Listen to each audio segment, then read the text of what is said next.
Good evening. I'm Howard Gierling, and welcome this evening to a special media roundtable that Venango Video is very happy to bring you. Seated with us as panelists this evening are Paul Joseph from WFRA, Joe Barr from KQW, Judy Etzel from the Derrick and Venango newspapers, and John Bartlett from the Erie Times. Welcome to all of you. Thank you. I'd like to make mention also of the fact that we did invite WOYL talk show host Lynn Morrow, and she declined to join us this evening. Some of the topics that we're going to be covering are the media's impression and the media's activity during the so-called hospital crisis that has occurred over the past forever of 1993. This is a subject that did not even exist, and then suddenly, February 8th, I believe, Judy, is when it burst onto the scene. What led up to that at that point? How did things all of a sudden get started? Well, I don't know that the Derrick actually broke the story, although we had made calls the previous week to ask Northwest public relations people, was there any truth at all to the rumor that services were to be cut back at Oil City and there were impending layoffs? They consistently said no. Without any qualification, they just simply said no. On Monday, we heard this again, and I called Dr. Stuart Shapiro. I called him because he was co-president of the medical staff, meaning he was the head of the medical staff at Oil City. Thought that was a position of authority and he could speak to that. And he confirmed that. Now, he confirmed only some basic points to that, but then the story took off on its own, quite literally. All of the media got involved in this. It snowballed. Community reaction was instantaneous. And by the end of the week, we had every doctor in Oil City calling for this to stop. We had Northwest saying, we'll let you know later. That kind of attitude, I think, got under skin of a lot of journalists as putting us off, saying, we'll tell you when you're ready. And it just went on from there. And then everyone picked up on it. I'm not entirely sure if it just was an epiphany on February 8th. There were some preconditions that existed that I think played a part in the community's reaction to this. One was certainly the letter from Dr. Ham in August of 1992 that called for the elimination of acute care services at Oil City and went much further than the preferred plan did. Around that same period of time, there were some physicians who had raised issues with city officials. One, in fact, I believe Dr. Binder, prior to his leaving the community, had met with some members of council and expressed his concerns. So this didn't come out of a total vacuum. There were some events that had occurred previously that I think, whether directly related or not, when this issue did finally break, served to fuel the flames of distrust, fuel the flames of controversy. I think there was a general uneasiness, whether it was spoken or unspoken, after the merger took place, and I think that just added fuel to the fire. I would agree. We did a series of stories, though, in August of '92, based particularly on Dr. Ham's letter, with Neil Todhunter, and I did a three-part series on that. Other media also did some stories, and he categorically denied that there would be a significant shift in services at either hospital. Now, many months later, we find out that those financial statements were so bad, even at that time, that I'm not sure that he could have said that to me with any legitimacy. I mean, I doubt very much that I did a particularly very good job on that story, because now I find out that they were in financial trouble then. Paul, you're of course serving the Franklin market more. Where do you see all this having come from and developed from the viewpoint of the media in the Franklin market? As far as that goes, it seems to be almost, we were told one thing, in Northwest Medical Center, Franklin campus being the bigger of the two, and as far as we were concerned, we weren't trying, we figured, okay, the rivalry had been there between Franklin and Oil City for a long time, and the merger seemed like a good idea. It would end that, as well as other efforts to end the rivalry between the two communities. But it seemed like when something like this happened, they're talking about shifting services, we could see where the rivalry would be growing. Mm-hmm. And you know, I think really when you talk about a hospital care is something that's so intimate to a community, so important. When people feel that that's threatened, immediately they latch onto it. And you couple that with the rivalry between Oil City and Franklin, I think it really kind of exploded in that way. Also the idea, though, that people were kept in the dark. I don't know how many times I heard the answer of, I don't have that information, but I'll get it to you. And I would think that if this plan, regardless if it was devised on Tuesday, you better be able to somehow offer some substantiating evidence on Wednesday. And this went on for weeks where they could not do that, and that fueled this. So the rivalry between the communities aside, that, I think, polarized both towns to an extent that was not necessary. Public relations nightmare. I think that brings up, excuse me, John, but I think that brings up an interesting point. Many times during this whole event, we heard, I'll get that information, I'll get back to you. Did in fact that information get to you? After John and I, particularly because of the print media that we're in, we're constantly going after that. We found out some salary information and some budget information, I think 4 months, 5 months after we asked for it. And I know John consistently asked for it, and they kept saying it was not ready. Now that may have been an accurate statement on their part, but I would think once they found themselves in the position they were in, taking so much flack, they should have hurried up a little bit to do that. I think what happened at some point, they reached the decision that we will make the information available, whatever you ask, but we're going to do it, and I can understand this, present it in our way. But that's so delayed the process, but by the time they got around to that, you're going in with a greater sense of skepticism than perhaps you would have had if they would have quickly had made it available. I think that worked against them. They were trying to, as anyone would, present it in the best light possible and have everything there so that when the follow-up questions came, they would be prepared.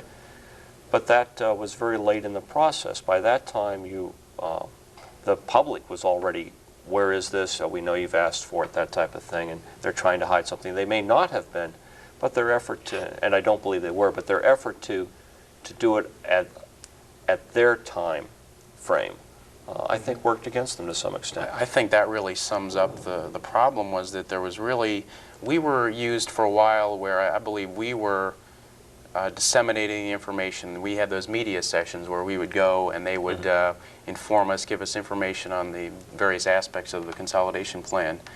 And then that was supposed to be filtered through us out to the general public. And I think people felt that they were being talked down to. It was like orders coming down from above, and I think that's why there was even more anger over how this was Some gone of that, about. too, it has to do, I think, with the manipulation of the media. And in this case, in this particular situation, I feel that both sides tried that.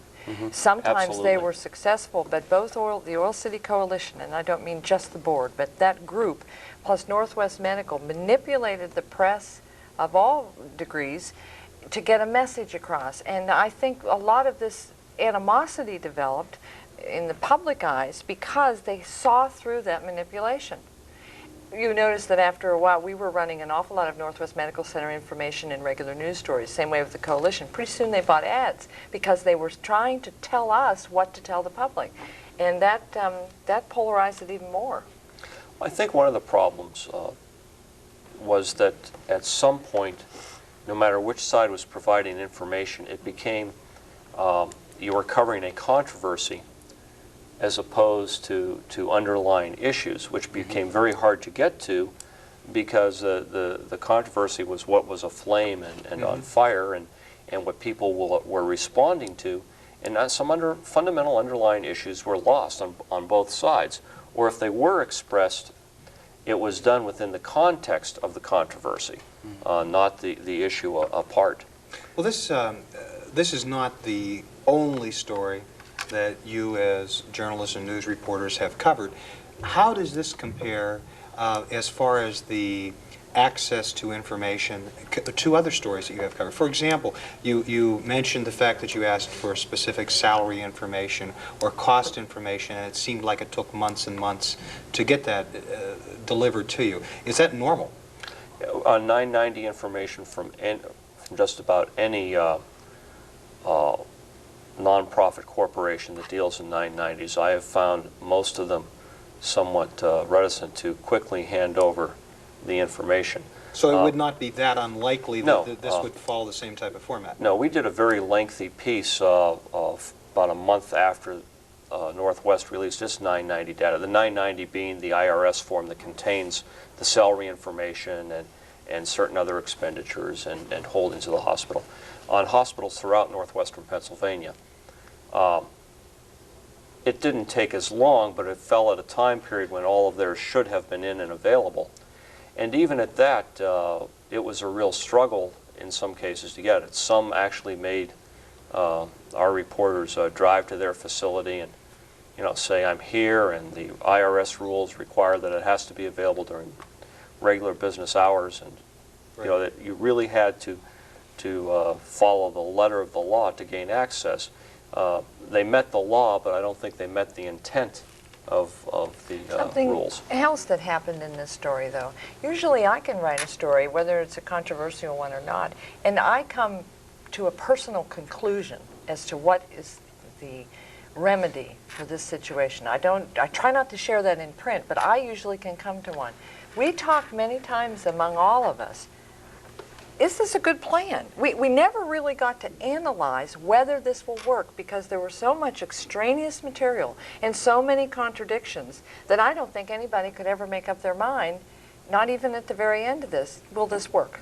Because the skepticism about what Northwest is saying and the bitterness on the Oil City side obscured all of that. So in that sense, this story was very different than anything I've ever done. I don't think I have ever covered a story locally that had such an element of you're either with us or you're against us from a reporter's perspective. Now, I've had people that have been very angry about a lot of stories over the years, but collectively I've never had a sense of, well, I don't care if you're a reporter or not, are you with us or are you against us type thing. It was at times almost a very odd feeling I received in that regard. And one of the things you were talking about the difference between Franklin and Oil City is some people say, oh, you go to an Oil City meeting, okay, you're from Franklin, but that's not the idea. The idea is you're here to get all the facts, Correct. all the facts no matter where you're from. Right.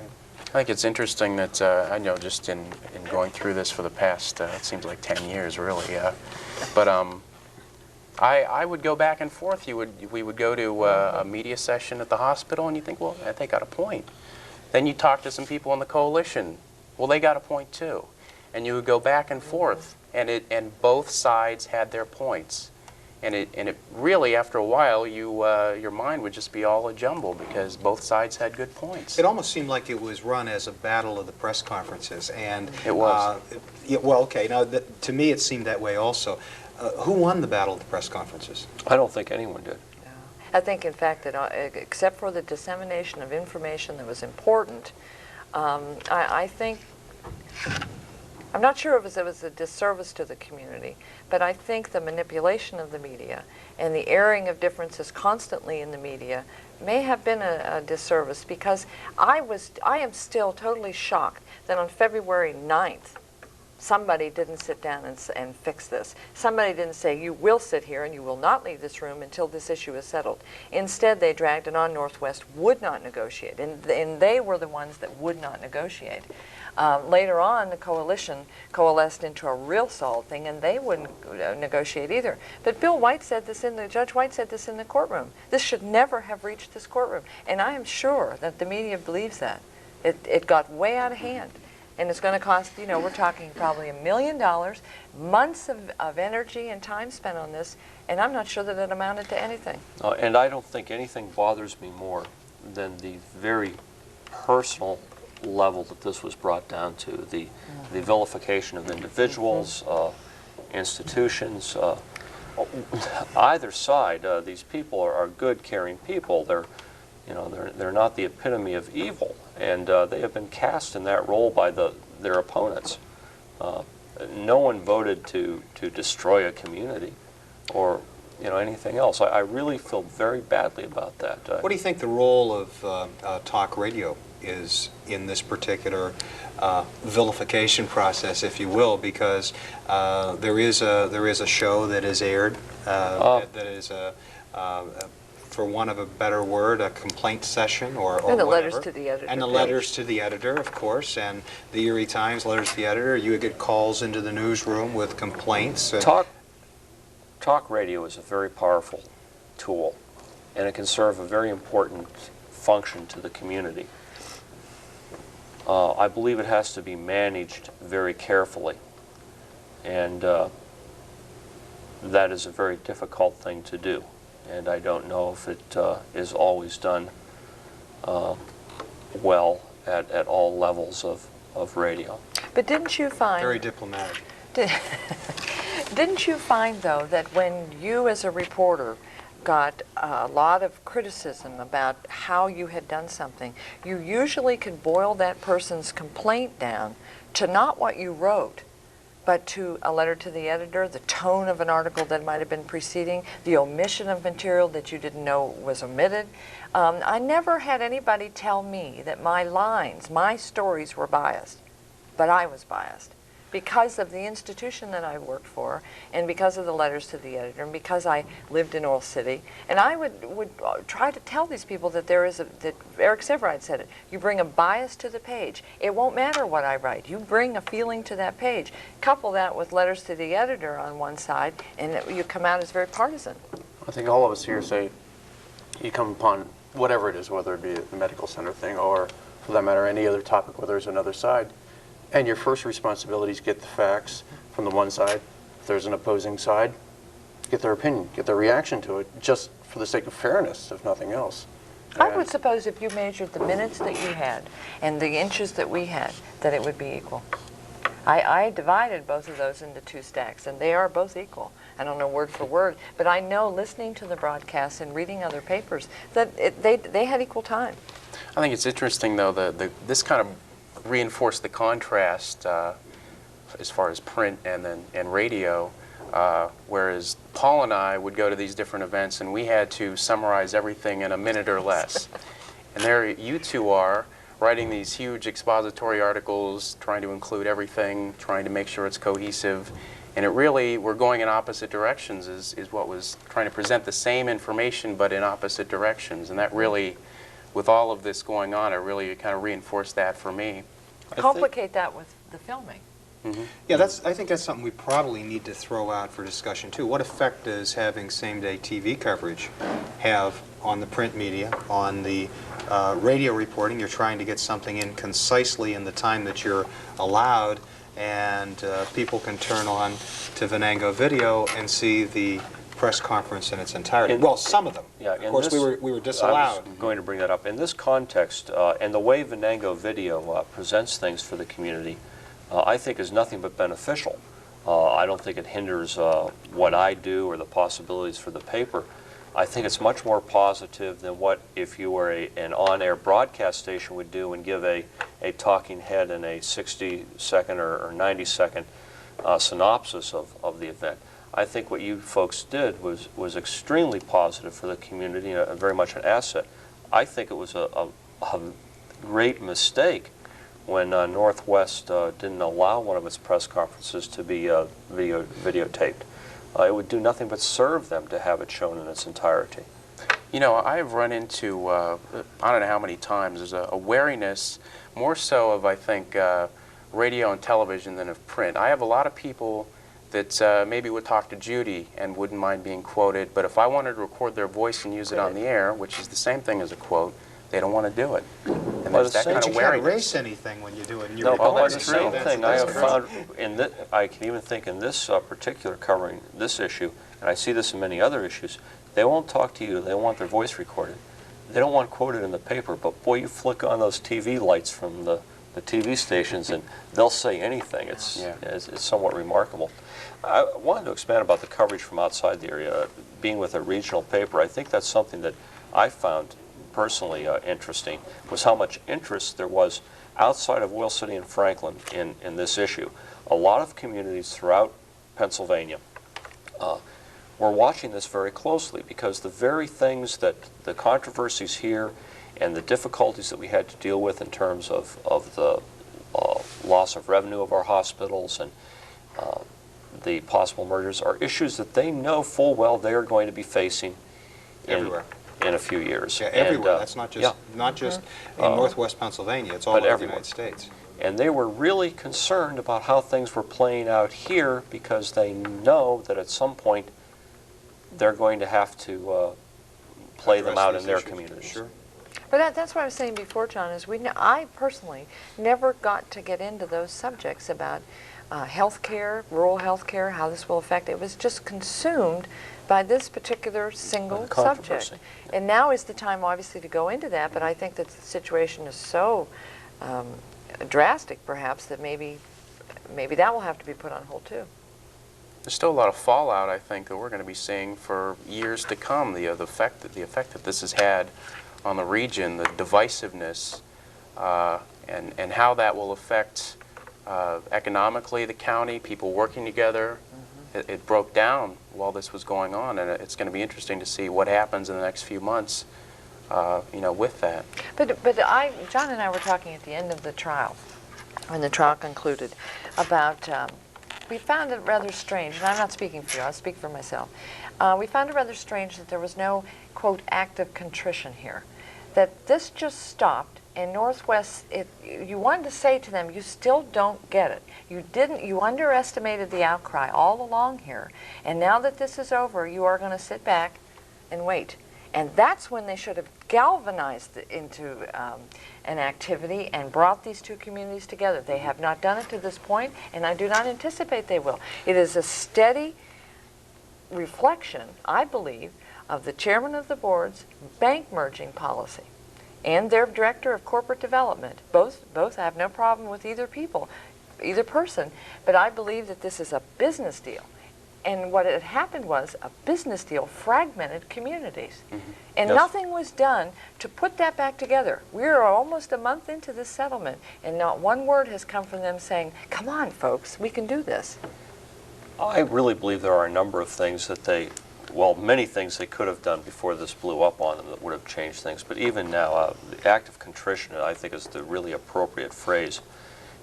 I'm sure all of you have gotten the release and stuff. It's almost like business is back to usual. Well, business isn't back to normal. There's still a lot of hurt and a lot of animosity in the community, and that needs to be addressed and addressed forthrightly. I really feel that the board and the administration really needs to assert itself to the parties on both sides and say, this is the way it has to be.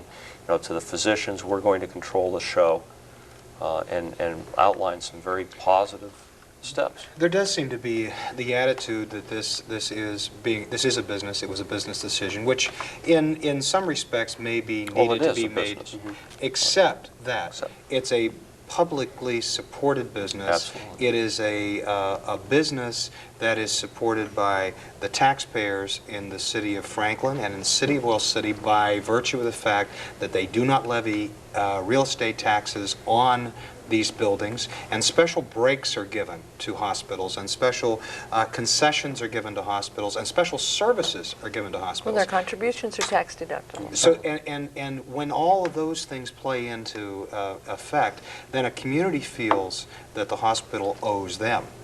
And, Absolutely. And this, I think, is where some of Or the they even believe real that deep they're an feelings equal come from. partner. If they're just included in the discussion. I go back to that corporate meeting in November of '92. Those were local residents, community residents. They were there as stewards of their hospital, and they were not definitively told, folks, we have a major problem. It's not that they didn't ask. They trusted those people to get them into action if there was a problem. They didn't indicate there was a problem. So in January and February, this was a major difficulty. Caught everybody by surprise. Maybe it caught the press sleeping too. Perhaps in November we should have said, let us see your financial statement.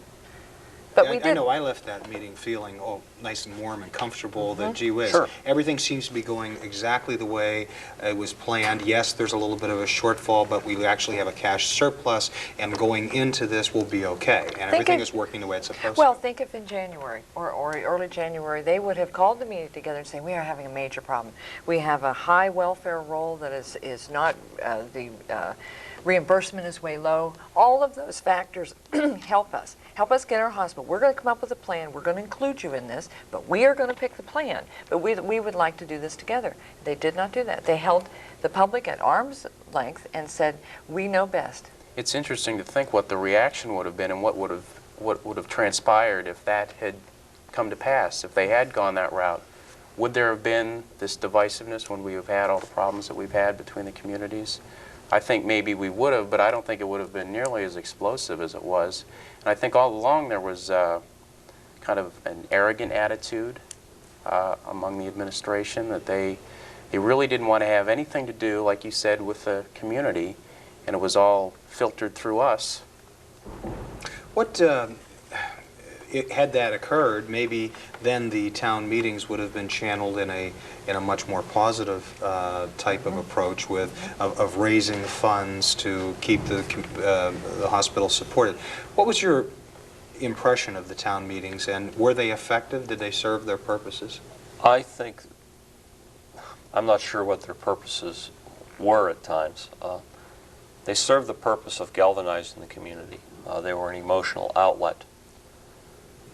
But I have, deep in my heart, I have a sense that the town meetings served to push people further out on a limb of resistance than perhaps they would have been, that it made it more difficult to find a middle ground. By God, we're going to have our hospital, our little hospital, end of discussion, as opposed to being able to find some other possible solutions within all of this. You know, it really got hard towards the end. The last meeting, it got to be that we were, it seemed to me, covering an event unto itself. There was no perspective to it. We were just there. And I found myself questioning what was the point of me being here? What am I covering, other than a big rally? And it evolved into being very physician-driven, which I think makes the media very skeptical when going, wait a minute, the grassroots here is gone. We're hearing, I want my workplace. And that discouraged me a little bit. I felt the same way at the last, actually at the last two, but at the last one I thought, I don't have anything to report here. This is just simply belly aching. Yeah. And I don't fault them for that, though. I think that was almost a last-ditch effort. I think those people knew what was going to happen. Also, at the end, coming around to the trial part of it, when we were talking about bias before and how we were perceived, this has bothered me, and I've wanted to write something about this. The public only heard in that trial the co-plaintiff side. So therefore they only heard the Oil City argument. Some of them got shot down pretty well by Northwest attorneys, but the burden was on their side right then because they had the floor. Then it was settled. So but many residents in Franklin thought, I think all of the media was very biased because we never used Northwest. I think they neglected to understand they never got to take center stage. It ended too soon. I've been held to task over that, and I had to explain that very thing. Well, the other side was never presented. No, I mean, we couldn't just make it up. It was never on the front. So there's no real way to know what the other side was, Right. other than what you assume or have been told. It was never brought forth in court. Right, or took in cross-examination. But the whole half of the story was never told because that hearing ended, that trial ended. How could this publicity nightmare, or whatever you want to call it, how could this have been avoided at the outset? How, from the standpoint of the radio and the news medias, how could this have been handled in a manner so that it wouldn't have exploded the way it did? I'm not sure if there would not always have been, no matter what the outcome, some controversy. But in November, as Judy had previously stated, they needed to, at that time, at that corporate meeting, make it very clear how very serious the problems were. Everybody then was told, we have a loss, we're losing money, things, or we would have had if not for the one-time settlement on the medical assistance and Medicare. But no flag was suddenly raised that, folks, we're in real trouble here. We're losing more money than we can sustain. That would have been a good beginning. Secondly, when it came down to the realization that things could not continue as they had been, they needed to be out in front of the public and say, we have to plan for some contingencies here.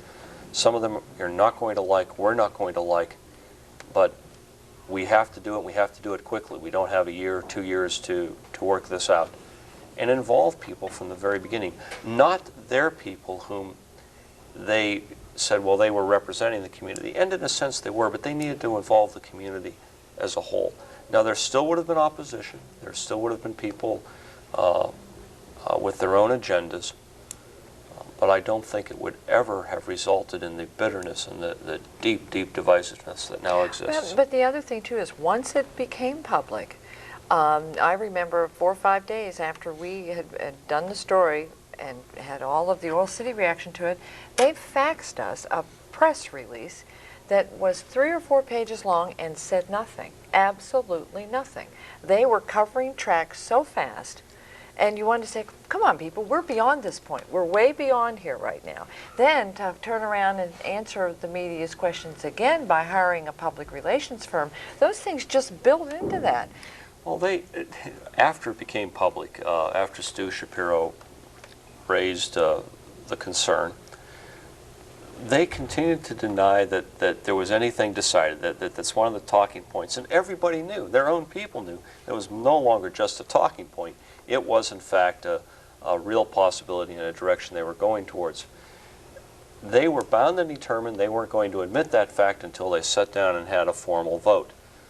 You've served on council, and you know full well that consensuses are reached before you take the vote. Mm-hmm. And they just, I don't know what they thought, but I think that was a tragic error to continue to deny that was, in fact, the plan being given most consideration. But look at now we're at the very tail end of this, and the same thing is occurring. We are going to be quiet, we are going to do our work, and then we will tell you. Yes. And we will not bring you together. It is not our responsibility. The same attitude is in place, while it's not maybe with such a big chip on their shoulder, but it's still there. And I'm absolutely amazed that they haven't even approached City Council about this. They haven't gone back to City Council and say, okay, we know it's going to cost you money. Let's talk about this. Let's see how we can help. They've made no overture that way. It was an order issued from the top, and that was it. Mm-hmm. No ifs, ands, or buts. And even the settlement surprised me. I thought, here is a point, they're going to settle. Here's a time when Northwest can give something to show they're not the bad guys, to make themselves look a little better in the eyes of the public. But there was nothing given at all in the settlement. Nothing. And I know that the Oil City Coalition had demanded the resignation of Tom Golonsky as chairman of the board to start over. And that was steadfastly refused. And there are some members of that board that I would have thought would have considered, let's start over here, let's start fresh. But they did not do that. What do you think of since we got to the settlement, what do you think of the provision in the settlement agreement that if a new hospital is going to be built, it's going to be built more or less in a neutral location? Doesn't that feed the rivalry between the two communities once again? Oil that City and neither Franklin Franklin nor Oil City shall have this new hospital. It will be in a third location. Correct me if I'm wrong, but wasn't that an idea presented many, many years ago? Many years ago, Yes. and often. Several different times. Yeah. See, now it's worked like in, for instance, Beaver County. They had one down in Ambridge, one in Beaver Falls. They decided to build one in the middle, and it's been a big success. It's actually united that community. Could it work? It seems that each hospital, though, in this situation, wanted to keep building more and more, rather than to go to a third location. I believe this was a bone, though. And excuse me for being so skeptical, because the press release that came in saying here's the final vote for this plan, tacked on to the bottom was that the Visiting Nurses Association and Northwest Medical Center jointly have an option on land in Seneca. And that is not true. VNA has that option. They had gone to Northwest to say, will you consider a project with us for a retirement center? Northwest had said yes. Northwest's name is not on that option. And that sort of just seemed to be thrown in there. And I'm very skeptical about that. I think it's ideal, but I'm very skeptical. I could be wrong, but I believe that option was purchased with the idea of a retirement center. And although it may have been included in that press release, which I don't recall, I think since then they have said that was not the site that they would consider.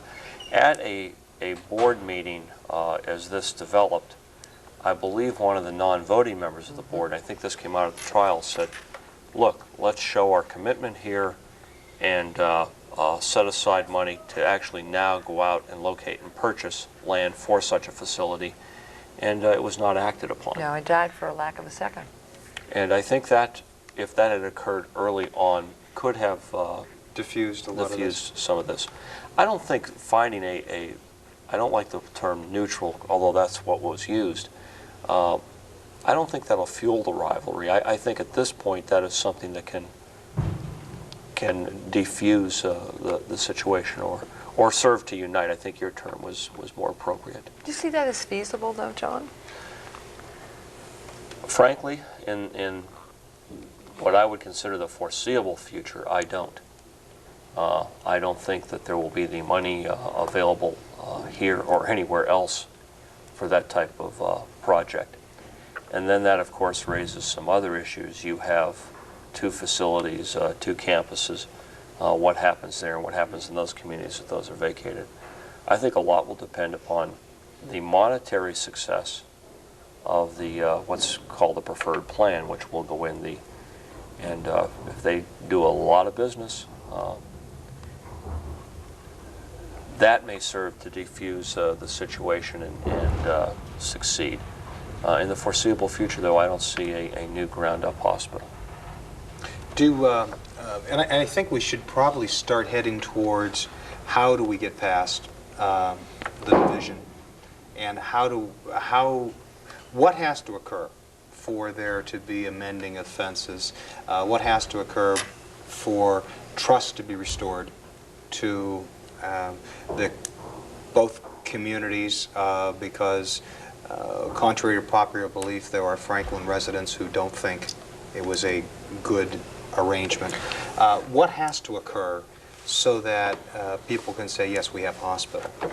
I think there's a lot of skepticism and remains that the preferred plan will work because of physician resistance on both sides, perhaps. I think one thing that has to be done is the board has to, and administration has to make it very clear that this is the way it is, and this is the program, and you get with it or you get out. Hospitals have traditionally, and very much so here, been physician-driven, and healthcare is changing, and I think that that can no longer afford to be the case.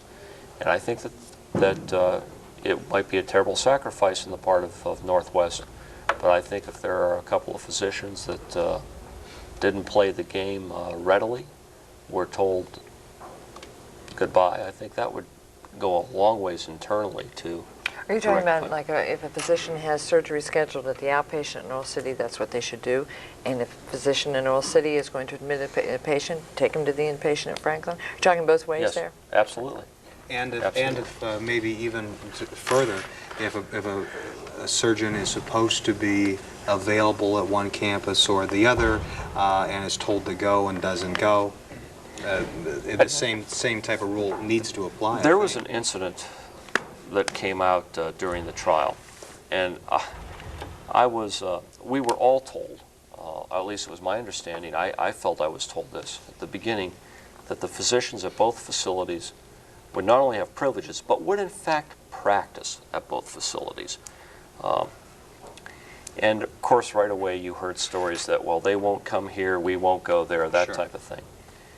A man who had dedicated a lot of his personal life and his personal wealth to the Oil City campus, his wife needed surgery. And she had wanted it done in Oil City. This all came out at the trial. And the physician refused. I truly believe that at that moment, after he called the chief executive officer, that at that moment the CEO and the board president should have in turn called that physician and said, you have two choices. You can get in your car and drive to Oil City, or you can get your car and drive to any other medical facility you want, but you're not practicing at Northwest. If that type of assertiveness had been fulfilled in the early stages of this, whether they still would have had to have gone to the consolidation plan or not, I think that the opposition to it would have been different. There would have been the belief that They made the effort. doctors are not just making up all the rules. Right. It is really the hospital administration that is Correct. controlling the situation. Is it not uncommon, though, that for smaller hospital facilities to be primarily physician-driven. I don't think it's uncommon at all, but I think as healthcare changes, I think it's going to be an issue that has to be dealt with, or you're going to see a lot more problems like are existing here.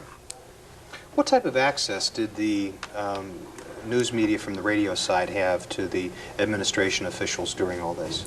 Well, I think really it was limited in a lot of ways. We were, especially in the beginning, we were pretty much fed the information. I don't remember how many sessions that we had that we would all go and they would feed us the information about the different parts of their preferred plan. But it was limited, and if you would ask a certain question, sometimes you get an answer, sometimes you wouldn't. They'd say, well, we'll get that back to you. And then you might hear from them, you might not. So I think it was limited. It was what they wanted to give you. You could ask something else if you wanted to, but you might not get an answer. And for both sides, for that matter, and to a certain degree, we want to look at, especially radio, yes, we're a headline service, yes, but at the same time, people want to know, how's this going to affect me? And that's basically what you want to go after. And, you know, in a way, I agree with Joe. You know, these are the questions you wanted, and or you wanted to ask, and, you know, just to help maybe with the rivalry a little bit. I think that was the really hard thing with all of this, was putting it in perspective. We had so many events that happened, and they were each important into themselves in reporting them. But as far as trying to put it into the whole picture, you know, how would this affect people? Well, you don't really know. Yeah. And you couldn't really get that across. And it was a very interesting story to cover. Personally, I learned a lot from it. I got to meet a lot of people, got to know everybody here a lot better. But it was very hard to cover because you really couldn't put it into perspective. In some ways, we're still unable to know or learn how it's actually going to affect people. Right. There's a lot of supposition, but we don't know. Even down to such things as employment levels. I've asked and have continued to ask, when this is done, what will the employment levels be? And they continue to say, we honestly don't know. Whether that's true or not, I don't know, but it's very hard to get a grip on how it's going to affect individuals. And that is what people want to know. Mm-hmm. It seems as consolidation of health services continue, and obviously they're going to have to continue with the approach that is being taken nationwide, because it seems that we're going to be getting away from specialists towards more general practitioners. No one has any idea, I don't believe, at this point, where the future of smaller hospitals will lie. It looks like, if you follow news service from all over, it seems like everywhere hospitals are cutting back staff, cutting back, getting rid of nurses because they can't afford to keep them the way it is going now. Would it be appropriate at this point to say that maybe the people from Northwest and the directors from Northwest were trying to look ahead and trying to solve a problem before it really got blown way out of proportion? I think, Howard, that this was completely driven by the bottom line. And they have actually made no bones about that, although at times they've challenged that statement. But this was motivated, I think, solely by a hemorrhaging bottom line, that we have to do something right away. With one exception, and that would be that the outpatient is growing, and that is a proven fact all over this country. Yes. And that, I mean, they made no mistake in identifying that is the way in which healthcare should go. And I think that was plotted in a building, and then an awful lot of things wrapped around it. Transitional care, they told me in a press conference they have no substantiating information that will work. That was going to fill a floor. Rehab, there's a brand new rehab center in Franklin, but we're going to move it to Oil City. So I think a lot of this was not projected on any future health care needs, except that outpatient. Look what happened to the emergency room. They had an idea for that, and they had an expert from Pittsburgh say, you can't do that, that's unhealthy. So I'm not sure that they were projecting based on what the future of health care is, except for the outpatient. I do think that it was primarily driven by the bottom line, and to some extent it has to be. But I do think that they were and remain very concerned about utilization of the facilities. I can't take that away from them. I think that they were legitimately concerned about how do we keep these things full or going or operative. I'm still not sure that was the only way to do that, and I don't think anyone is. But I think what they presented is viable. I may not like it, but I think it's viable. And I think that they were concerned about, besides the bottom line, maintaining some presence in both communities. I think, too, one other thing that I don't know if I've set this in my head yet, but I have run it past, and I've said, gee, that might be, it almost seems as though if the trend that is occurring nationwide is duplicated here, that the Oil City campus may actually be the busy place if the outpatient surgery is to be performed there. I've tried to follow news stories and reports from different sources, and it looks as though outpatient surgery is growing exponentially, and inpatient surgery is decreasing almost in the same manner. Today, it's not unusual to go in for something as serious as a hip replacement, and the next day they've got you out walking, and they're kicking you out the door of the hospital. So perhaps the shrinking of the inpatient is something that's going to happen. Well, that's kind of been proven locally. Look north to Titusville. Yes, and to Clarion, their facility, Greenville. That's something. And there's speaking of Titusville, there's a hospital that apparently is turning a profit because Yes. they're emphasizing perhaps the things that they need to emphasize to produce a profit. And maybe that's what's happening.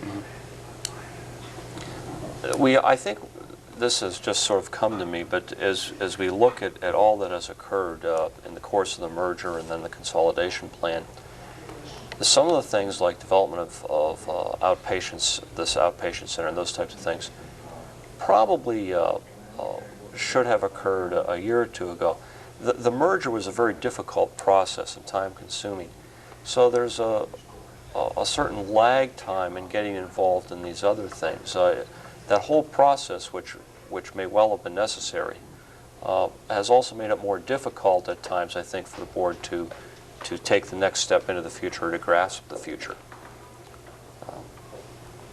Yeah, I think that's true. You know, I think I guess we're kind of wrapping this up a little bit, but the one thing that kind of nags me about it, and I think it does everybody, is there's really no sense of closure. It just seems like it stopped, and there's still some sort of momentum, or I don't know what you'd call it, but I don't think people really feel satisfied that there was a final answer. I think that you get that sentiment from people that you talk to in every walk of life right now, that how come it stopped? Where's the solution? Why wasn't there the final chapter? Well, in one sense, the Oil City physicians have taken a lot of time away from their work. I will give that to them, and they need to get back to that, and they are doing that. They are now back into their businesses and deciding where they're going to practice, and that really doesn't involve the community. That's Right. a professional decision. So the leaders of this are kind of out of the background, but by the same token, I repeat what I said about Northwest. They have not come out, and I find that it should not be the press's job to go to them and say, what do you want to say to the public? They should have had that in motion as to how they were going to repair the damage here. And they have no inkling to do that, and I don't think they have any design. And I don't understand that. These are people who are part of the communities, Oil City and Franklin. You can't tell me they don't read the paper, they don't listen to the radio. You can't tell me they don't know. So it just amazes me that they can shut all of this out, apparently. And there's no reaction, no public reaction that people want. And that's through all of this, that's another thing that has amazed me, is the lack of reaction to the public sentiment. Something I had anticipated was that after this, when a number of physicians in Oil City said they would take their practices elsewhere, that there would be not only a private but a public plea, and what do you want? We'll give you as much as we can type thing. Sure. And yet one of them recently said that he had, after the settlement, has not been contacted, has not been personally contacted. I have yet to see a public plea to these dissatisfied Oil City physicians that, what can we do to bring you back? You know, is there any inducement? No conciliatory remarks at all? No. Okay. I'd like to thank you all for joining us. I know we stole you all out of your medium and made you come into ours, and I know for radio people that may not be as much as a jump as the printed media. You get the chance a lot of times to structure what you want to say, and we're making you respond right off at the first notice. I'd like to thank you for joining us, and perhaps we won't have to wait for something as critical as the Oil City Hospital come along before we can do this type of thing again. Thank you for joining us. I'm Howard Gierling, and please tune in again.